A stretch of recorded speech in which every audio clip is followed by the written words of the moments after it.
رخصت ہو بے سکونی، بے چین گھر سے جائے، ہر دل قرار مانگے، ہر ایک حقوق پائے، یہ کہ آئے گا ہمارے گھروں میں سکون کیسے۔ بسم اللہ الرحمن الرحیم۔ السلام علیکم ورحمۃ اللہ وبرکاتہ۔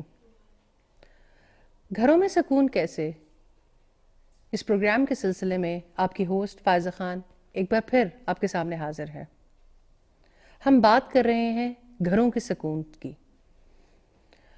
گھروں کا سکون معاشرے کے سکون کے لیے ضروری ہے۔ ہم ایک ایک کر کے ان مسائل پر بات کرتے جا رہے ہیں جن کی وجہ سے خاندان کہیں نہ کہیں متاثر ہے۔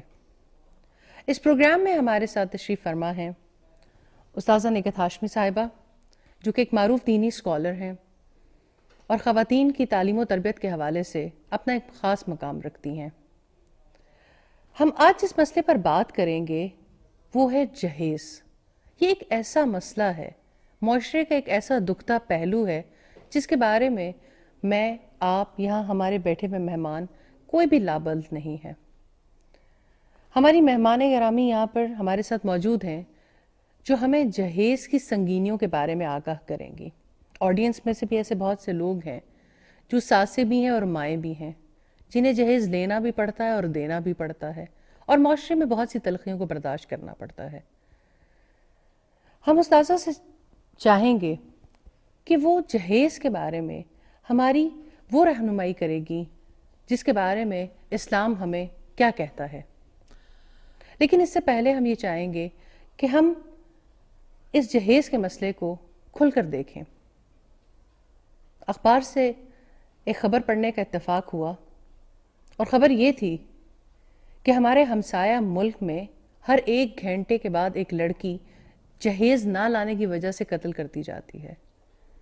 جب ہمسایہ ملک کے ہر کلچر نے ہمیں بری طرح سے یلغار کیا تو وہ دن اگر ہم ابھی بھی نہ سمجھے تو وہ دن دور نہیں ہے کہ ہمارے ہاں خدا نہ خواستہ اسی قسم کی خبریں آنا شروع ہو جائیں گی۔ تو میں آج کی اپنی مہمان لبنہ ناصر صاحبہ اور رضیہ بانو صاحبہ اور آڈینس سے یہ گزارش کروں گی کہ ہم اس مسئلے کی شدت کو پہچانیں، اور اللہ سے دعا کرتے ہیں کہ استاذہ ہماری اس سلسلے میں بہترین رہنمائی کر سکیں، اور آپ لوگوں کے لیے بھی یہ پروگرام ایک رہنمائی کا سبب ضرور ثابت ہو۔ تو لبنہ صاحبہ، پہلے میں آپ سے پوچھنا چاہتی ہوں، پہلے اگر ہم یہ سمجھ لیں کہ لوگ جہیز میں ڈیمانڈ کیا کیا کرتے ہیں تو ہمیں پھر اگلی باتیں کرنا تھوڑا آسان ہو جائے گا۔ جزاک اللہ فائزہ۔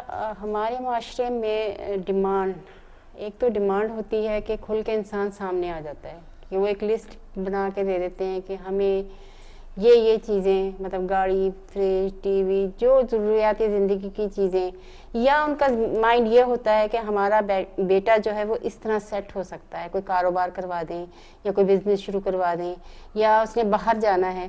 ایک تو یہ ڈیمانڈ کھل کے سامنے آتی ہے نا لوگوں کے، کہ وہ کھل کے اظہار کر لیتے ہیں۔ یہ ڈیمانڈ نارملی لڑکی والوں کی طرف سے لسٹیں تیار کی جاتی ہیں یا لڑکے والوں کی طرف سے؟ لڑکے والوں کی طرف سے تیار کی جاتی ہیں اور پھر آگے رکھی جاتی ہیں، اور ایسا ہوتا ہے کہ بچی پسند کر لی گئی، دیکھ لی گئی، اس کے بعد یہ سلسلہ شروع ہوتا ہے کہ پھر اینڈ میں وہ لسٹ دی جاتی ہے کہ بھئی یہ ہماری ضروریات کی مطلب یہ ہماری ڈیمانڈ ہے، اگر آپ اس کو سامنے رکھتے ہیں تو ہمیں یہ رشتہ لے کے چلنا ہے، نہیں تو یہ رشتہ ختم ہے۔ ایک اس کے بعد لوگ آ جاتے ہیں جو ڈیمانڈ کہتے بھی نہیں ہیں اور اظہار بھی نہیں کرتے، لیکن لفظوں میں بیان بھی کرتے رہتے ہیں، اور اصل آبجیکٹیو یہ ہوتا ہے کہ اگر کریں گے تو اپنی بیٹی کے لیے کریں گے، ہمارے لیے تو کچھ نہیں کریں گے۔ اور پہلے والے آپ نے کہا کہ پہلے رشتہ پسند کر لیتے، ایک دفعہ پھنسا لیا تو اب لڑکی والوں کے لیے بھی یہ بات تھوڑی کریٹیکل ہو جاتی ہے کہ رشتہ ٹوٹ جائے گا۔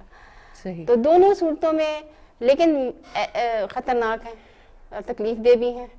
جہاں بھی کہیں ایسی بات سامنے آتی ہے، کئی دیکھیں معاشرے میں، اپنے ارد گرد کے ماحول میں دیکھتے ہیں بہت سارے لوگ اس مسئلے سے بہت زیادہ تکلیف میں مبتلا ہیں، کہ جن لوگوں کے پاس، اور پھر یہ دیکھیں کہ ہمارے یہاں جو ایلیٹ طبقہ ہے ان کی وجہ سے بھی تھوڑا سا نا یہ بوجھ درمیانہ طبقے پہ بہت زیادہ آ گیا ہے ایک وہ کس طرح سے؟ اس طرح کہ ایک ایسی انسان ہے, ایک ایسے افراد ہیں اس معاشرے میں کہ جن کے پاس اتنا پیسہ ہے, اتنا سب کچھ ہے کہ وہ اپنے بچوں کو یہ ساری ضروریات بغیر کہے بھی کر دیتے ہیں, بغیر لسٹ کے بھی کر دیتے ہیں, بغیر ڈیمانڈ کے بھی حل کر دیتے ہیں. لیکن ان کو دیکھ کے جو درمیان میں لوگ آ جاتے ہیں نا, پھر ادھر سے ڈیمانڈ شروع ہوتی ہے. ایک اپر لیول کے لوگ ہوتے ہیں نا جن کے پاس یہ سہولت ہے, وہ بغیر لسٹ کے سہولتیں دے رہے ہیں, ان کو ضرورت ہی نہیں ہے کسی لسٹ کی. لیکن ایک ٹرینڈ سیٹر تو کہا جاتا ہے کہ جو ایسے افراد ہوتا ہے, ایسا طبقہ معاشرے کا ٹرینڈ سیٹر ہوتا ہے. جب ٹرینڈ سیٹرز کی طرف سے ایسا ٹرینڈ سیٹ ہوتا ہے تو باقی سارے خود بخود مشکل میں آ جاتے ہیں. میں رضیہ صاحبہ آپ سے چاہوں گی کہ اگر آپ تھوڑا سا مزید کھول کے بیان کریں, اس لسٹ میں کون کون سی چیزیں شامل ہوتی ہیں؟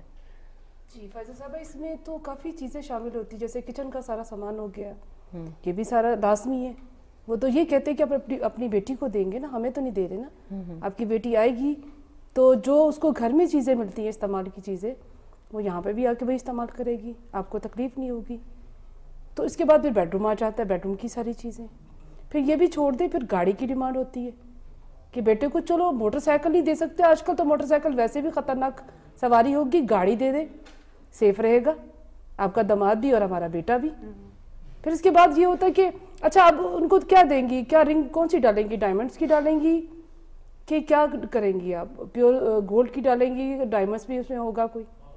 اس کے بعد پھر یہ بھی ہوگا کہ اچھا آپ کیا دے رہی ہیں, اچھا میں ولیمے والے دن کیا پہنیں گے آپ کا داماد, کیا اس کے لیے کہاں سے سوٹ جہاں سے خریدے گی کہ وہاں سے آئے گا, باہر سے آئے گا, آپ ہمیں اس کے لیے اچھی خاصی رقم دے دیں تو ہم خرید لیں گے نا. یہ بھی چھوڑے, پھر بہنوں کی بات آ جاتی ہے کہ آپ اپنی بیٹیوں کو آپ کیا دیں گے, یعنی کہ جو ہونے والی لڑکی اس کی نندوں کو کیا دیا جائے گا, لڑکے کی بہنوں کو. جی لڑکے کی گھر والی بہنوں کو. پھر اچھا پھر آ جاتا ہے, پھر لڑکا کہتا ہے میرے باپ کو کیا ملے گا, یعنی لڑکی کے جو سسر ہے اس کو آپ کیا دیں گے, ساری عمر پال پوس ساری. جی جی بالکل نا. جی فائزہ, اور اس میں یہ بھی آ جاتا ہے جو ایک عورت نے اپنا زیور رکھا ہوتا ہے مشکل وقت میں استعمال میں لانے کے لیے, اس کو بھی اپنی بیٹی کے لیے استعمال کر لیتی ہے وہ ماں نا. صحیح. اچھا, آپ نے ایک اہم طرف توجہ دلائی کہ صرف بیٹی کے لیے چیزیں نہیں مانگی جاتی کہ جو آنے والی بہو ہے وہ اپنے ساتھ اپنے سامان استعمال کے لیے کیا کچھ لے کے آئے, نندوں کے لیے بھی, سسر کے لیے بھی, ساس کے لیے بھی. پچھلے دنوں ایک خاتون سے ملنے کا اتفاق ہوا, انہوں نے بتایا کہ ہم نے اپنی بہن کی شادی کی, لاہور کی خاتون تھی, شادی کراچی میں کی, کوئی شیخ فیملی تھی. تو انہوں نے کہا کہ ہم نے جب شادی کی تو ہم نے اپنا پورا ایک کمرہ بھر دیا. شادی سے پہلے ایک فنکشن ہوا جس میں ساری لڑکی کے سسرال والے آئے, اس میں اے سی, فریج, دنیا جہان کے استعمال کی چیزیں تھیں. اور جو چیز سسرال میں سے, سسرال کے آگے سے رشتہ داروں میں, ایک تو ہے نندے اور سسر, اور لڑکے کی پھپھی, لڑکے کی خالہ, لڑکے کی اور رشتہ دار, ان کو جو چیز پسند تھی وہ انہوں نے چوائس کی. تو یہ بہت تکلیف دہ سلسلہ تھا کہ تمام ہی خاندان کے لیے بھی جو ماں باپ ہیں وہ اس کو مینج کریں. آپ لوگ بھی اگر اس بارے میں کچھ بتائیں کہ آخر آپ نے بھی بیٹیاں بھی بیائی ہیں, بہویں بھی لے کر آئے ہیں, تو کس قسم کے حالات ہیں یہ سوسائٹی میں جن لوگوں سے ملتے ہیں, کیا جہیز واقعی کوئی مسئلہ ہے؟ یہاں پہ یہ دو طبقوں کا یہاں پہ ذکر ہوا, تیسرے کا مجھے ابھی پچھلے دنوں پتہ چلا ہے کہ انہوں نے کہا کہ بھی پہلے ہم نے رشتہ طے کیا, انہوں نے کہا کہ جو کچھ آپ نے دینا اپنی بیٹی کو دینا ہے. تو نارمل وے میں سارا سلسلہ چلتا رہا. جب برات سے 2 دن پہلے ان کی پوری ڈیمانڈ کی لسٹ آ گئی کہ گاڑی سمیت اور یہ جو چیزیں آپ پرووائڈ کریں گے, کہ اب تو وہ انکار بھی نہیں کر سکیں گے اور چیزیں بھی دیں گے. یہ بڑی تکلیف دہ صورتحال تھی اور پریشانی بھی تھی کہ یہ پتہ چلا. افسوسناک ہے کہ شادی سے 2 دن پہلے ڈیمانڈ کی لسٹ پوری کی پوری آ جاتی ہے. معاشرے میں ایسے افراد موجود ہیں. جی طیبہ, آپ کچھ کہنا چاہ رہی ہیں؟ لڑکے کی صرف بہنوں تک ہی بات نہیں رہتی, بہن بھائیوں تک یا خالہ پھوپھی تک نہیں رہتی, داماد اور پھر لڑکی کی ساس کو بھی اسپیشلی گفٹ جانا چاہیے. اس طرح سے لمبا سلسلہ چلتا ہے اور بہت زیادہ تکلیف دہ ہوتا ہے جو سارا سلسلہ. بے شک. جی, یہ ساری باتیں جو ہم لوگ کر رہے ہیں اس میں خالی داماد وغیرہ نہیں رہتے, اس میں نانی ساس بھی کا بھی بڑا اہم رول ہوتا ہے. جی وہ بیمار ہیں, ان کو پیور کا سوٹ چاہیے, وہ پیور پہنتی ہے, ان کو الرجی ہے, تو وہ پھر وہ بیچاری ماں ڈھونڈتی پھرتی ہے کدھر جاؤں, کدھر سے لاؤں, کیا کروں. تو اس طرح جب جو لوگ دے سکتے ہیں وہ تو دے دیتے ہیں, جو غریب لوگ ہیں تو ان کی تو بیٹیاں پھر خودکشی کر لیتی ہیں نا. ہمارے گاؤں میں, میں جس گاؤں میں جاتی ہوں, میں پڑھاتی ہوں, ادھر ایک عورت نے بیچاری نے دن رات محنت کی, 4-5 اس کی بیٹیاں, کچھ ہم لوگ ہیلپ کرتے رہے اس کے ساتھ, لیکن نہیں, اس کی ڈیمانڈ ہی بہت زیادہ تھی لڑکے کی. وہاں سے اس کا رشتہ اس نے توڑوایا, دوسری جگہ کیا. وہاں جب کیا تو انہوں نے اس کو بس وہ تانے دیتے رہے کہ تمہارا تو رشتہ ٹوٹا تھا جہیز کی وجہ سے, تو اس لڑکی نے خودکشی کر لی تھی. یہ اتنا المی ہے. اسی طرح سے اسپیشلی جس طرح سے بیٹی کے لیے چیزیں تیار کی جاتی ہیں نا, ساس کے لیے بھی صرف سوٹ نہیں ہوتے, ایک نہیں ہوتا, کئی ایک ہوتے ہیں, اور پھر ساتھ میں شال بھی چاہیے, ساتھ میں جرسیاں بھی چاہیے, ساتھ میں جیولری بھی چاہیے, اور بیگز بھی چاہیے, پورا ایک ساس کے لیے بھی تیار کیا جاتا ہے. اور پھر کہیں پہ ایک کمی بھی آ جائے تو سوال ہوتا ہے, بات آتی ہے سامنے, میرے اپنے سامنے ایک بات آئی تھی کہ تمہارے ماں باپ نے تو تمہیں اپنے گلے سے اتار دیا. مطلب چیزیں جتنی ہم چاہ رہے تھے اتنی نہیں آئی. اچھا, مسئلہ ایک تو یہ ہے کہ صرف بیٹی کے لیے جہیز نہیں, پورے خاندان کے لیے بھی چیزیں چاہیے. دوسرا یہ ہے کہ بچیاں سٹریس کا شکار ہو رہی ہیں, رشتے ٹوٹ رہے ہیں. تیسری جو بات سامنے آئی کہ اگر آ بھی گیا تو اور سسرال کو پسند نہیں آیا تو ماں باپ پہ بھی تانا ہے کہ گلے سے اتارا ہے. اور اس کا ایک معیار یہ بھی ہو گیا فائزہ, آپ دیکھیں کہ اگر ان کے معیار کے مطابق چیزیں نہیں ہیں تو ڈیمانڈ صرف پیسے کی ہوتی ہے کہ آپ ہمیں اتنی اماؤنٹ ہمیں پے کر دیں, آپ چیزوں کو رہنے دیں. اچھا, یہ آپ کا بڑا قیمتی پوائنٹ ہے, لیکن ہم اس سے پہلے ایک چھوٹی سی بریک لیتے ہیں. بریک سے واپس آ کے ہم اسی چیز پہ بات کریں گے جس کی طرف لبنہ صاحبہ نے توجہ دلائی کہ پھر چیزیں نہیں, کیش میں بات ہوگی. چلتے ہیں ایک چھوٹی سی بریک کی جانب. رخصت ہو بے سکونی, بے چینی گھر سے جائے, ہر دل قرار مانگے, ہر ایک حقوق پائے.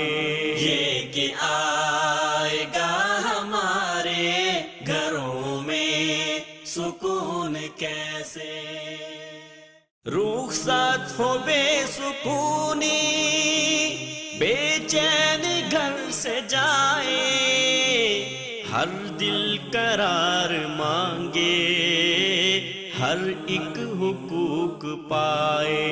یہ کہ آئے گا ہمارے گھروں میں سکون کیسے. ویلکم بیک ناظرین.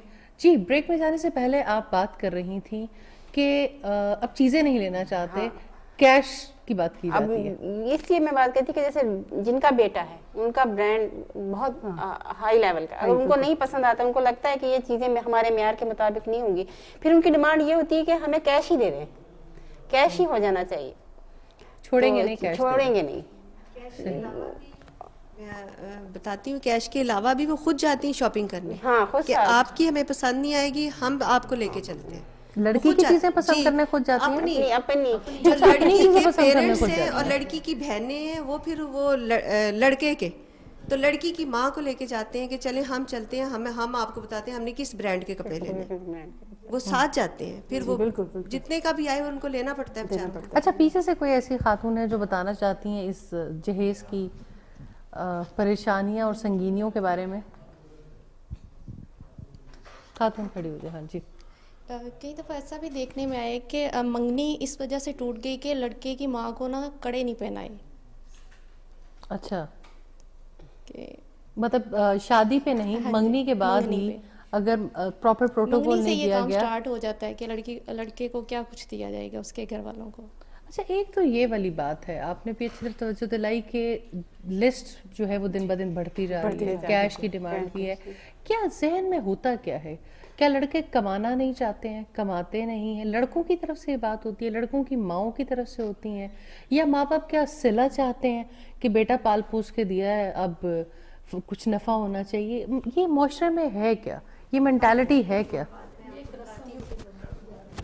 کہ لڑکا نا خود میسج کر کے بھی لڑکی کو کہتا ہے مجھے یہ چاہیے, میری امی کو یہ نہ دینا کہ ان کو وہ ناراض ہو جائے, میری امی یہ پہنتی ہیں یہ لے کے دینا, یا مجھے گاڑی چاہیے, یا مجھے جو بھی, وہ لڑکی کو پھر میسج کرتا ہے, لڑکی مجبور کرتی ماں باپ کو. یہ آپ نے بڑی اچھی بات کی. اس میں مجھے ایک مثال یاد آ گئی کہ ہمارے کلاس فیلو تھے, انہوں نے اپنی ساتھ ہی پڑھتی تھی منگیتر بھی, انہیں کہا کہ چیزیں تو آپ لوگوں نے دینی ہے, بعض تو آپ نے آنا نہیں ہے, اتنا پیسہ لگائیں گے, مجھے صرف ایک BMW لے دیں, باقی کچھ نہ لے کے دیجیے گا. پیسے ضائع کرنے کا کیا فائدہ, میرے گھر میں باقی سارا کچھ ہے. یہ تو نہیں میں کہوں گا کہ آپ نہ لیں, لینا تو میری چوائس کی چیز لے لیں. تو یہ آپ نے ٹھیک کہا کہ یہ والے مسائل بھی جو ہے وہ بہت زیادہ ہیں. لڑکے خوددار نہیں رہے, لڑکے خوددار نہیں رہے, بلکہ اس چیز کو معیار بنا لیا کہ ہماری جو ہم خود پورا نہیں کر سکتے نا, وہ شادی کے ذریعے سے کرا لیں گے. ایون کسی نے باہر جانا ہے, آؤٹ آف کنٹری جانا ہے, تو وہ ویزا اپلائی کیا ہے تو ادھر سے سارا کچھ ہو جائے گا. سامان نہیں لیں گے, ہمارے لیے ویزے کا ارینج کر دیا جائے. اچھا پہلے تو یہ ہوتا تھا لوگ لڑکیاں لے جاتے تھے. طیبہ جزاک اللہ, آپ نے ایک اچھی طرف توجہ دلائی. اور لڑکیاں وہاں پر جا کے پھنس جاتی تھی, ان کا ویزا پاسپورٹ سب سسرال والوں کے پاس ہوتا تھا. لیکن اب لڑکے اب لڑکوں کا ویزا اور پاسپورٹ سسرال والوں کے پاس ہوتا ہے, اور وہ بیائے جاتے ہیں اور گھر داماد بن جاتے ہیں, اور اس کے بعد پھنس جاتے ہیں. اور فائزہ ایک یہ بھی ایشو ہے کہ بعض لوگ کہتے ہیں جی ہم نے جہیز نہیں لینا.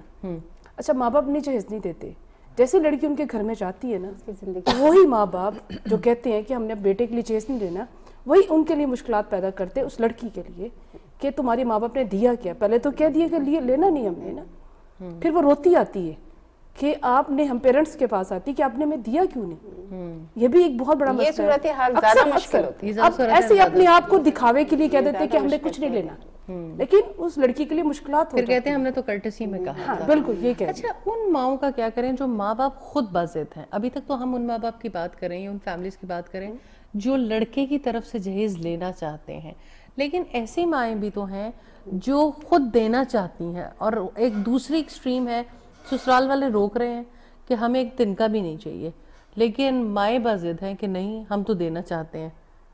اس لیے نا کہ وہ ڈری بھی ہوتی ہیں نا, دوسرے لوگوں کو دیکھتے ہیں کہ انہیں سبق ملا ہوتا ہے کہ نہیں دیا تو یہ حال ہو گیا, نہیں دیں گے تو ہماری بیٹی کو تنگ کریں. ہم نے تو مروت میں کہا تھا نہ دے, آپ نے دیا ہی نہیں. وہ بیٹی کو یہ کہتے ہیں پھر ہم نے تو مروت میں کہا تھا, آپ کے ماں باپ نے تو دیا ہی نہیں. آپ کو تو دیتے, آپ نے یوز کرنا تھا, آپ نے استعمال کرنا تھا, اس لیے دیا جاتا ہے.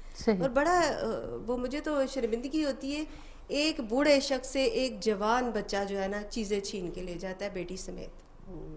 یہ بڑی شرم والی بات ہے ہمارے. اور فاضہ ایک چیز اس میں یہ بھی آتی ہے کہ ایک ماں کو اب جس طرح اس نے اپنی بچی کی پرورش کی ہے, رشتہ ایسے گھر میں ہوا کہ وہ سہولتیں نہیں ہیں, تو وہ ماں کی کوشش ہوتی ہے کہ میں اپنی بیٹی کے لیے وہ ساری سہولتیں اس گھر میں پہنچا دوں کہ میری بیٹی کو تکلیف نہ ہو. یہ بھی کہیں عقیدے میں خرابی نہیں ہے کہ ماں سہولیات دینا چاہتی ہے, جہیز سے بیٹی کو سکھ خرید کے دینا چاہتی ہے, تو کیا ایسے سکھ مل جائے گا؟ فیضا بات کر رہی تھی کہ ماں باپ بچی کے سکون کے لیے, آئندہ خوشیاں لانے کے لیے بچپن سے جہیز کی تیاری شروع کر دیتے ہیں. تو ہمیں یہ دیکھنا ہے کہ آیا واقعی جہیز سے خوشیاں نصیب ہوتی ہیں یا نہیں. عقلی اعتبار سے بھی سوچیں تو اس میں کوئی شک نہیں کہ انسان کو اپنی زندگی کی ضروریات کے لیے بہت سی اشیاء کی ضرورت ہوتی ہے, لیکن کیا واقعی انسان کو چند لکڑیوں سے, دھاتوں سے, چند چیتڑوں سے خوشیاں نصیب ہو سکتی ہیں؟ اور کیا خوشی انسان کی اپنی میراث ہے کہ وہ جس چیز سے خوشی حاصل کرنا چاہے اسے خوشی نصیب ہو جائے؟ قرآن حکیم ہمیں یہ بتاتا ہے کہ خوشی کا تعلق تو رب کی ذات سے, رب جس کو چاہے خوشیاں عطا کرتا ہے. اسی رشتے کو آنکھوں کی ٹھنڈک بھی بنا دیتا ہے اور دلوں کی جلن بھی. اسی لیے سورہ الفرقان میں دعا سکھائی, ربنا ہب لنا من ازواجنا وذریاتنا قرۃ اعین واجعلنا للمتقین اماما. کیا ہمارے رب ہمارے رشتہ ازدواج سے اور ہماری اولاد سے ہمیں آنکھوں کی ٹھنڈک عطا فرمائیے اور ہمیں متقیوں کا امام بنا دیجیے.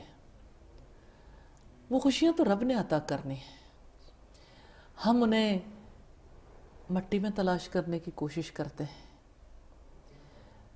تو یہ بیسک کانسیپٹ کی غلطی ہے. اور دوسری بات یہ کہ ساری زندگی چند مادی چیزیں پرووائڈ کرنے کے لیے, انہیں فراہم کرنے کے لیے جو کوشش کی جاتی ہے, ہمیں اس جانب بھی دیکھنا ہے کہ جو رول ایک لڑکی یا ایک لڑکے نے ادا کرنا ہے اس کے لیے کہاں تک تیاری کی جا رہی ہے. یعنی کسی کو ہسبینڈ کا رول پلے کرنا ہے، کسی کو بیوی کا. ذمہ داریاں کیا ہیں؟ ایک لڑکی کو بیوی بھی بننا ہے، ماں بھی بننا ہے، بہو بھی بننا ہے، اسے کہیں دیورانی، کہیں جٹھانی، کہیں بھابھی بننا ہے، کہیں کوئی رول پلے کرنا ہے. آنے والے کل میں اس نے سمدھن بھی بننا ہے. اس نے سیکھا کیا؟ یہ سب کچھ تو یوں سمجھ لیا جاتا ہے کہ آبزرویشن سے ہی سب کچھ سیکھ لیں گے، اور اگر کسی کی آبزرویشن غلط ہو تو ساری زندگی جہنم بن جاتی ہے. تو اس اعتبار سے یہ سوچ کی غلطی ہے، تعبیر کی غلطی ہے. اس لیے خوشیاں ان چیزوں میں نہیں، خوشیاں رب سے تلاش کرنی چاہیے. اور زمین پہ رہتے ہوئے ہر رشتے میں یہ دیکھنا چاہیے کہ اس میں ہم کیا دے سکتے ہیں. باقی معاملہ اللہ تعالیٰ کے سپرد کرنا چاہیے. نبی صلی اللہ علیہ وسلم نے فرمایا الید العلیٰ خیر من الید السفلیٰ، اوپر والا ہاتھ نیچے والے ہاتھ سے بہتر. اور اب دیکھیں کہ جہیز کے کانسیپٹ میں ہر کوئی اوپر والا ہاتھ اس اعتبار سے بننا چاہتا ہے کہ نیچے والے ہاتھ کو پورے طریقے سے پریشرائز کیا جا سکے. تو اس اعتبار سے ہمیں بہرحال دیکھنا ہے کہ جہیز کی وجہ سے جو کانسیپٹ بن گیا ماؤں کا، لڑکی کی ماں ہو یا لڑکے کی ماں، یا والدین کا جو تصور بن گیا، یا بچوں کا، لڑکی یا لڑکے کا تصور، ہر ایک کو اپنی جگہ پہ سوچنا ہے. اور بنیادی بات یہی ہے کہ ہمیں تو یہ دیکھنا ہے کہ ہم نے کردار کیا ادا کرنا ہے، اس کو سیکھیں، اسی کی وجہ سے خوشیاں نصیب ہوں گی انشاءاللہ. یہ آپ نے درست فرمایا استاذہ کہ سکون رب کے دینے سے ملے گا. ماں باپ کی ان تمام کوششوں کے باوجود سکون حاصل نہیں ہو سکتا. میں یہاں سے کچھ شیئر کرنا چاہ رہا تھا اسی تلخی کے حوالے سے کہ جہیز اور کس کس طرح سے تلخیاں کریٹ کر رہا ہے. جی امارا آپ کچھ کہنا چاہ رہی تھیں؟ تلخیاں سب سے پہلے تو یہ کہ اس جہیز کی وجہ سے جو ہے نا ہمارے معاشرے میں بیٹی رحمت کی بجائے زحمت بن گئی ہے. کہ جس کی بھی 3-4 بیٹیاں ہوں گی وہ ایسے اس انسان کو بیچارہ تصور کیا جاتا ہے. تو یہ سمجھ نہیں آتی کہ اگر تو ماں باپ کہتے ہیں نا ہم آپ کو گفٹ دیتے ہیں، ہم خوشی سے دیتے ہیں، لیکن پھر وہ بیٹی سے ہونے والا سلوک تو کچھ اور بتاتا ہے. وہ تو یہ فیل کرایا جاتا ہے کہ آپ بوجھ ہو اس پہ. اور پھر جو پیرنٹس دینا چاہتے ہیں، میں میڈم سے یہ سوال کرنا چاہتی ہوں، جو لڑکیاں لینا نہیں چاہتی لیکن پیرنٹس دینا چاہتے ہیں، وہ لڑکیاں کیا کریں پھر؟ صحیح، یہ بھی ایک اہم پوائنٹ ہے جس کی طرف ہمارا نے توجہ دلائی. بات یہ ہے کہ بیٹی کو اپنا رول تو پلے کرنا چاہیے، باقاعدہ طور پر سمجھانا چاہیے. لیکن اگر دوسری طرف ہم پیرنٹس کو دیکھیں تو پیرنٹس بھی زمانے کی تلخیوں سے اپنی اولاد کو بچانا چاہتے ہیں. یہ کسی ایک فرد کے سٹینڈ لینے سے معاملہ حل ہونے والا نہیں ہے. اگر ایک بیٹی سٹینڈ لے لیتی ہے تو عورت کمزور ہے. یہی بات ماں باپ سمجھتے ہیں اپنے تجربات کی وجہ سے. اس وجہ سے وہ بیٹی کے لیے کچھ نہ کچھ ضرور کرنا چاہتے ہیں. تو اس کے لیے بیٹی کم از کم یہ کر سکتی ہے کہ آپ چلیں اس چیز کو کہیں پہ آ کر لمیٹڈ کریں، اپنے وسائل کے مطابق جو میری ضرورت کی چیز ہے اس حد تک اگر اسے لمیٹڈ کر لیں تو اتنا تو میرے لیے کافی ہے. لیکن جو چیز آپ کے لیے بوجھ بن جائے، جو آپ کے لیے تکلیف بن جائے، وہ میرے لیے قابل برداشت نہیں ہے.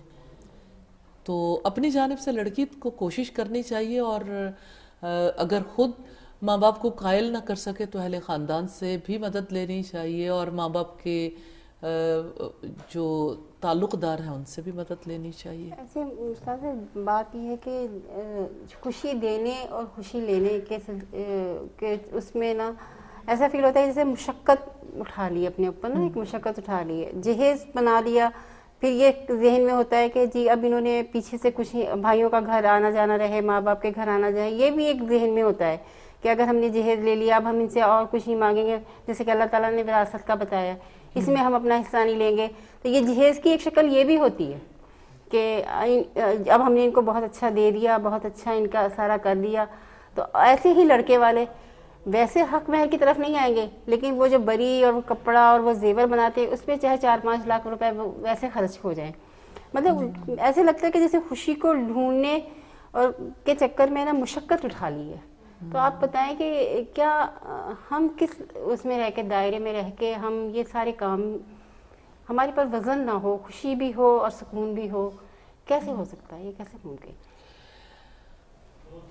بات یہ ہے کہ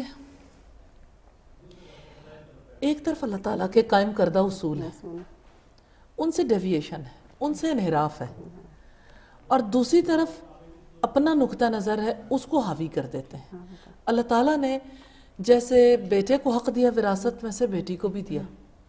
یہ آپ نے بالکل ٹھیک بات کہی، اور آپ لوگوں نے بھی محسوس کیا ہوگا کہ وراثت کا معاملہ ایسا ہے جس میں پیرنٹس یہ چاہتے ہیں کہ چلیں کسی بھی طرح سے وراثت سے بچی کو بے دخل کر دیا جائے، تو جہیز کو بنیاد بنایا جاتا ہے، اور جہیز کے بارے میں کانسیپٹ یہ ہوتا ہے کہ اس کے توسط سے ہماری واہ واہ ہو جائے گی، ہماری بچی صحیح طور پہ بس بھی جائے گی، اور دوسری طرف بیٹوں کا بھی بھلا ہو جائے گا، کیونکہ جہیز میں اتنا کچھ نہیں دینا پڑتا جتنا کچھ وراثت میں مل جاتا ہے۔ تو ایک طرف سے بچی کو وراثت سے محروم کر دیتے ہیں، دوسری طرف اپنا بنایا ہوا قانون لاگو کرتے ہیں کہ اس کے بسنے کے لیے گھریلو ساز و سامان کی جتنی جس حد تک ضرورت ہے، ضرورت تو بہت پیچھے رہ جاتی ہے، آگے بڑھ کے اس کو پورا کیا جائے۔ تو اس کے لیے اشیاء کو اپنی اصل پر لانے کی ضرورت ہے، اور قاعدہ یہ ہے کہ ہر چیز اپنی اصل کی طرف لوٹتی ہے اور اصل کی طرف جا ہی قرار پاتی ہے۔ تو ہم بھی اللہ تعالیٰ کی طرف لوٹیں گے، اس کے قائم کردہ ضابطوں کی طرف، تبھی سکون پائیں گے۔ اور اس کے لیے طریقہ کار یہ ہے کہ بچی کو اس کی وراثت دی جائے، جہیز کے لیے ضرورت کا ساز و سامان دیا جائے، اور دوسری طرف یہ ہے کہ یعنی بعد میں آنے والی زندگی کے حوالے سے جو خدشات ہیں انہیں اللہ تعالیٰ کے حوالے کیا جائے، کیونکہ ماں باپ اگر سب کچھ دے بیٹھتے ہیں تب کون سا خدشات نہیں ہوتے، خدشات تو ان کے تب بھی ختم نہیں ہوتے۔ جی، وراثت کے حوالے سے اور بھی بہت سی ایسی تلخیاں ہیں جو یہاں پہ لوگوں نے شیئر کرنا چاہتے ہیں، لیکن ایک مختصر سے وقفے کے بعد دوبارہ حاضر ہوتے ہیں۔ رخصت ہو بے سکونی، بے چین گھر سے جائے، ہر دل قرار مانگے، ہر ایک حقوق پائے، یہ کہ آئے گا ہمارے گھروں میں سکون کیسے۔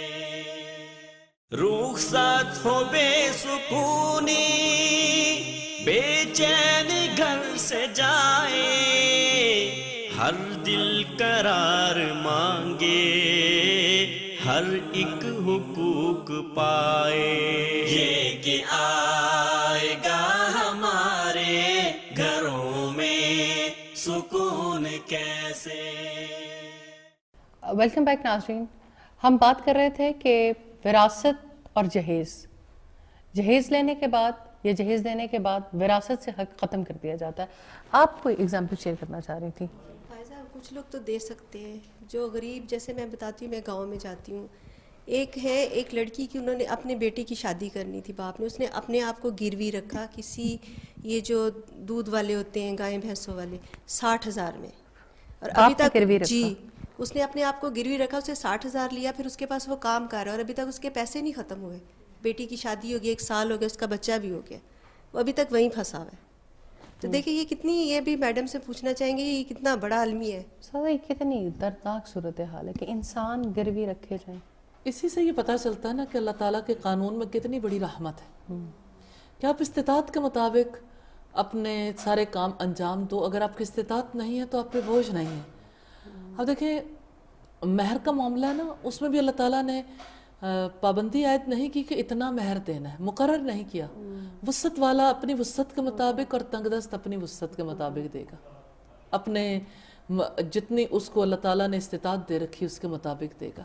اسی طرح سے جہیز کا معاملہ، ایک فرد کے پاس اگر اتنا سرمایہ نہیں ہے تو اسے ظاہر ہے کہ وہ مجبور ہو کے اپنے آپ کو گروی رکھتا ہے۔ کوئی بھی اپنے آپ کو کسی کا غلام نہیں بنانا چاہتا خوشی سے، اور اصلاً ایسے لوگوں کی آگے بڑھ کے مدد بھی کرنی چاہیے تاکہ وہ اس غلامی سے نجات پائیں۔ اصلاً تو یہ غلامی ہے، لیکن آخر کسی ایک کی غلامی نہیں ہے، یہ تو پوری سوسائٹی کا المیہ، ساری سوسائٹی کو اس بارے میں سوچنا چاہیے۔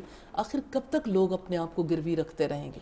استاد جو مدد کی بات آپ نے کی، اس سے ایک اور نقشہ ابھرتا ہے کہ مدد شاید پھر اکثر لوگ جو ہیں وہ زکوٰۃوں میں سے جہیز تیار کرتے ہیں. ایک پوری آرگنائزیشنز ایسی کام کرتی ہیں جو بچیوں کے لیے جہیز بنا کے دیتی ہیں. تو اس کے بارے میں بھی تھوڑی رہنمائی کریں، کیونکہ مدد کی بات ہوئی ہے تو مدد سے اس رخ بات چلی جاتی ہے. اس میں کسی کی یعنی جہیز بنا کر دینے میں، ہیلپ کرنے میں کوئی حرج کی بات نہیں ہے. لیکن اگر کوئی یہ پوچھنا چاہے کہ آیا جہیز زکوٰۃ کی مد ہے تو جہیز مد نہیں ہے، لیکن غربت مد ضرور ہے. کسی کے فقر یا کسی کی مسکنت کی وجہ سے کسی کی مدد کی جا سکتی ہے. تو اس کے لیے ظاہر ہے کہ جب کبھی کوئی آرگنائزیشن کام کرے گی تو اس کے لیے لیمیٹڈ سکیل پہ ہی یہ سلسلہ ہوتا ہے. الحمدللہ اس بارے میں بہت ساری فورمز ہیں جو کام کر رہے ہیں باقاعدہ طور پر، لیکن اس کے لیے ایک طے شدہ لسٹ ہوتی ہے.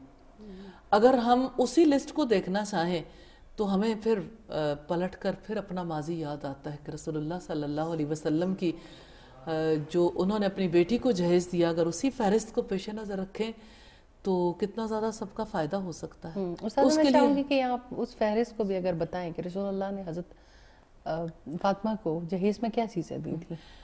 حضرت فاطمہ کو جہیز میں جو کچھ آپ صلی اللہ علیہ وسلم نے دیا، مجھے ایسا لگتا ہے کہ یعنی یوں بظاہر ایسا لگتا ہے کہ بڑا سمپل سا معاملہ ہے کہ آپ نے چند اشیاء اپنی بیٹی کو دیں، لیکن اپنے دور کے لحاظ سے اگر آپ نے اپنی بیٹی کے لیے منقش پلنگ بنوایا، اور اسی طرح سے اگر ان کے لیے تکیے، پھر اسی طرح سے کھجور کی چھال بھرے ہوا تکیہ، پھر اسی طرح آپ نے گھڑے دیے انہیں، اور اسی طرح پانی پینے کے لیے پیالے، پھر اسی طرح آٹا پیسنے کے لیے چکی، تو پانی کے رکھنے کے لیے مشک. آج کے دور میں اگر دیکھیں تو دور بدل گیا، مشک استعمال نہیں ہوتی، لیکن مشک کی جگہ پہ پانی رکھنے کے لیے بہرحال ایسی چیزیں یوز ہوتی ہیں جو ہم یوز کرتے ہیں. پانی پینے کے لیے پیالے یوز نہ ہوں تو پانی پینے کے لیے ایسے برتن یوز ہو سکتے ہیں جو آج کے دور کے لحاظ سے جتنی کسی کی وسعت ہے.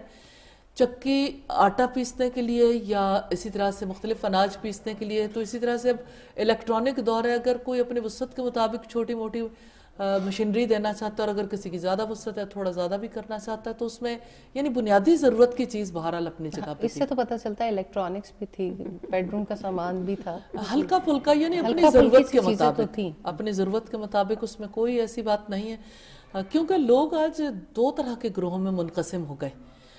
دونوں ہی سنت کو تو فالو نہیں کر رہے. ایک طرف تو یہ بات ہے کہ جہیز کی اتنی شدت سے ڈیمانڈ ہے، اور دوسری طرف لوگ پس رہے ہیں جہیز پورا کرنے کے لیے. کہیں کوئی خود کو گروی رکھ رہا ہے، کہیں جو ہے وہ بچی کو جہیز نہ لانے کی وجہ سے یا کم لانے کی وجہ سے اذیتیں دی جا رہی ہیں. اور دوسری طرف تشدد پسندانہ رویہ یہ بھی ہے کہ ایک تنکا نہ دیں گے نہ لیں گے. اب یہ والا معاملہ بھی ایسا ہے کہ جس کی وجہ سے یعنی لوگوں کو عملی صورت نظر نہیں آتی. مثال کے طور پر آپ دیکھیں کہ اگر کسی نے ایک تنکا جہیز نہ لینے کی ٹھان لی، تو مجھے یہ بتائیے سوسائٹی میں پھر کتنے افراد ہیں جنہوں نے اس سنت کو فالو کر لیا، اس طریقے کو فالو کر لیا. اچھا، اگر کسی نے کہا کہ ایک تنکا بھی جہیز نہیں دیں گے تو کتنے لوگ ہیں جو اس پہ عمل پیرا ہو سکتے ہیں. تو ہمیں وہ طریقہ اختیار کرنا چاہیے جو سنت طریقہ ہے. آپ کی بات سے بات کر رہی ہوں کہ کچھ لوگ تو کہتے ہیں یہ سنت ہے جہیز لینا، اور وہ فخر سے کہتے ہیں کہ نہیں ہم نے تو لینا ہے، یہ تو سنت ہے، ہمارے پیارے نبی نے دیا تھا. تو کیا سنت میں یہ کہ بندہ بہت تنگ ہو کے دے، جس کے پاس جتنا ہے اتنا دینا چاہیے نا، اس سے بڑھ کے جب آپ مانگو گے تو وہ تو میرا خیال ہے سنت میں نہیں آتا، اور مانگا بھی نہیں، آپ نے تو خود دیا تھا نا. جی. تو اس کے لیکن اس کے پیچھے اگر ہم جھانک کے دیکھیں تو ایک بڑی دلچسپ چیز نکلتی. آپ صلی اللہ علیہ وسلم نے جو اپنی بیٹی کو چند اشیاء بنا کے دی تھی، اس کے لیے حضرت علی سے کہا تھا کہ آپ یعنی کیا اس مد میں کر سکتے ہو. پھر حضرت علی نے ہی وہ مال فراہم کیا تھا جس سے یہ ضرورت کی چیزیں بھی بنی تھی. تو اصل اس کی یہی ہے کہ اس میں ٹھیک ہے، یعنی ایک گھر بسانا ہے تو جس کی ذمہ داری ہے گھر بسانے کی، اصولی طور پر اسی کو یہ انتظام کرنا چاہیے. لیکن چلیں اگر پیرنٹس کچھ تھوڑے بہت تحفے تحائف ہلکا پھلکا وہ بھی اپنی طرف سے کر لیتے ہیں تو لڑکے والوں کو تو حق ہی نہیں پہنچتا کہ وہ ڈیمانڈ کریں. ہاں لڑکی والے یہ ڈیمانڈ کر سکتے ہیں کہ آپ اس معاملے میں یعنی کیا کرنا چاہتے ہو, کیسا گھر بنانا چاہتے ہو, تاکہ اسی کے مطابق دونوں کی مشترکہ مرضی سے پھر کچھ ضرورت کی اشیاء فراہم کی جا سکیں, ایک نئے خاندان کو بسانے کا انتظام کیا جا سکے. جی ایسا تو کوئی نہیں کرتا. وہ جو ہمارے ساتھ جن کا ہوا ہے نا ہوا ہے, تو وہ جب انہوں نے کمرہ سیٹ کرنا تھا تو انہوں نے کچھ 36 فون کیے لڑکی والوں کو کہ ہم نے کس کلر کے پردے لگانے ہیں, آپ اپنی بیٹی کی پسند کے لگائیں, آ کے اپنی بیٹی کی پسند کا بیڈ لگائیں. یعنی کہ کچھ لوگ ہیں جو یہ اس چیزوں کو نہیں مانتے, تو ان کے لیے کچھ بات یہ ہے کہ ہم تو یہاں بات کر رہے ہیں کہ اصولی طور پر کیا حق ہے اور کیا ناحق. اب اگر کوئی تسلیم نہیں کرتا, نبی کی سنت کا انکار کرتا ہے, نبی صلی اللہ علیہ وسلم کے طریقے پہ نہیں چلنا چاہتا, تو نیچرلی ہم صرف کنونس ہی کر سکتے ہیں, آگاہ کر سکتے ہیں. اس کے لیے بنیادی طور پر پھر اگر دیکھا جائے تو اسلامی حکومت ہو, اسلامک اسٹیٹ ہو, تو اسٹیٹ اس کے لیے کوئی اقدامات کر سکتی ہے کہ وہ اس کے لیے کوئی باقاعدہ طور پر جیسے ہمارے یہاں کھانے کے حوالے سے کچھ اصول ضابطے بنائے گئے اور ان کو امپلیمنٹ کیا گیا, تو اب دیکھ لیں لمیٹڈ ہو گئے. اگر جہیز کے حوالے سے بھی کچھ چیزوں کو لمیٹڈ کر دیا جائے تو بہرحال فرق آئے گا, اور کرنے کی ضرورت ہے. صحیح. اچھا آپ بھی کچھ بات شیئر کرنا چاہ رہی تھی.